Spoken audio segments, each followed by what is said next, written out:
ಹರಿಯಾಣ, ಉತ್ತರ ಪ್ರದೇಶ ಮತ್ತು ಕರ್ನಾಟಕದಲ್ಲಿ 2025-26ರ ಹಿಂಗಾರು ಋತುವಿನಲ್ಲಿ ಕನಿಷ್ಠ ಬೆಂಬಲ ಬೆಲೆ ಎಂಎಸ್ಪಿ ಅಡಿಯಲ್ಲಿ ದಾಖಲೆ ಪ್ರಮಾಣದ ದ್ವಿದಳ ಧಾನ್ಯಗಳು ಮತ್ತು ಎಣ್ಣೆ ಬೀಜಗಳನ್ನು ಖರೀದಿಸಲು ರಾಜ್ಯ ಸರ್ಕಾರಗಳ ಪ್ರಸ್ತಾವನೆಗಳನ್ನು ಅನುಮೋದಿಸಲಾಗಿದೆ ಎಂದು ಕೇಂದ್ರ ಕೃಷಿ ಮತ್ತು ರೈತ ಕಲ್ಯಾಣ ಸಚಿವ ಶಿವರಾಜ್ ಸಿಂಗ್ ಚೌಹಾಣ್ ತಿಳಿಸಿದ್ದಾರೆ.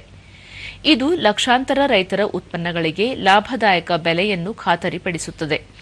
ಈ ಖರೀದಿಯನ್ನು ಬೆಂಬಲ ಬೆಲೆ ಯೋಜನೆ ಪಿಎಸ್ಎಸ್ ಅಡಿಯಲ್ಲಿ ಕೈಗೊಳ್ಳಲಾಗುವುದು ಮತ್ತು ರೈತರು ತಮ್ಮ ಬೆಳೆಗಳನ್ನು ಕಡಿಮೆ ಬೆಲೆಗೆ ಮಾರಾಟ ಮಾಡುವುದನ್ನು ತಪ್ಪಿಸುತ್ತದೆ ಎಂದು ಅವರು ತಿಳಿಸಿದ್ದಾರೆ. 3 ರಾಜ್ಯಗಳ ಕೃಷಿ ಸಚಿವರೊಂದಿಗೆ ಸಭೆ ನಡೆಸಿದ ಬಳಿಕ ಈ ಅನುಮೋದನೆ ನೀಡಲಾಗಿದೆ. ಕರ್ನಾಟಕದಲ್ಲಿ 2025-26ರ ಹಿಂಗಾರು ಋತುವಿನಲ್ಲಿ ಕುಸುಮ್ ಬೆಳೆಗಾಗಿ ಪಿಎಸ್ಎಸ್ ಪ್ರಸ್ತಾವನೆಗೆ ಅನುಮೋದನೆ ನೀಡಲಾಗಿದೆ. ಇದರ ಅಡಿಯಲ್ಲಿ ಅನುಮೋದಿತ ಪ್ರಮಾಣದ 6,923 ಮೆಟ್ರಿಕ್ ಟನ್ಗಳ ಉತ್ಪನ್ನಗಳನ್ನು ಎಂಎಸ್ಪಿ ಅಡಿ ಖರೀದಿಸಲಾಗುವುದು. ರಾಜ್ಯವು ಕಳುಹಿಸಿರುವ ಪ್ರಸ್ತಾವನೆಯಲ್ಲಿ ಶೇಕಡಾ 25ರಷ್ಟು ಪ್ರಮಾಣವನ್ನು ಅನುಮೋದಿಸಲಾಗಿದೆ. 2025-26ರ ಕುಸುಮ್ನ ಎಂಎಸ್ಪಿಯನ್ನು ಪ್ರತಿ ಮೆಟ್ರಿಕ್ ಟನ್ಗೆ 65,400 ರೂಪಾಯಿಗಳಿಗೆ ನಿಗದಿಪಡಿಸಲಾಗಿದೆ.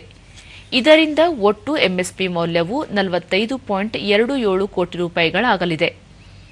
ಇದು ರೈತರಿಗೆ ತಮ್ಮ ಉತ್ಪನ್ನಗಳಿಗೆ ನ್ಯಾಯಯುತ ಬೆಲೆಗಳನ್ನು ಒದಗಿಸುವುದಲ್ಲದೆ ದೇಶದಲ್ಲಿ ಆಹಾರ ಮತ್ತು ಪೌಷ್ಟಿಕಾಂಶ ಭದ್ರತೆಯನ್ನು ಹೆಚ್ಚಿಸಲು, ಎಣ್ಣೆ ಬೀಜ ಮತ್ತು ದ್ವಿದಳ ಧಾನ್ಯಗಳ ಉತ್ಪಾದನೆಯನ್ನು ಹೆಚ್ಚಿಸಲು ಮತ್ತು ಕೃಷಿ ವಲಯವನ್ನು ಸಬಲೀಕರಣಗೊಳಿಸುವ ಪ್ರಧಾನಿ ನರೇಂದ್ರ ಮೋದಿ ನೇತೃತ್ವದ ಸರ್ಕಾರದ ಸಂಕಲ್ಪವನ್ನು ಬಲಪಡಿಸುತ್ತದೆ.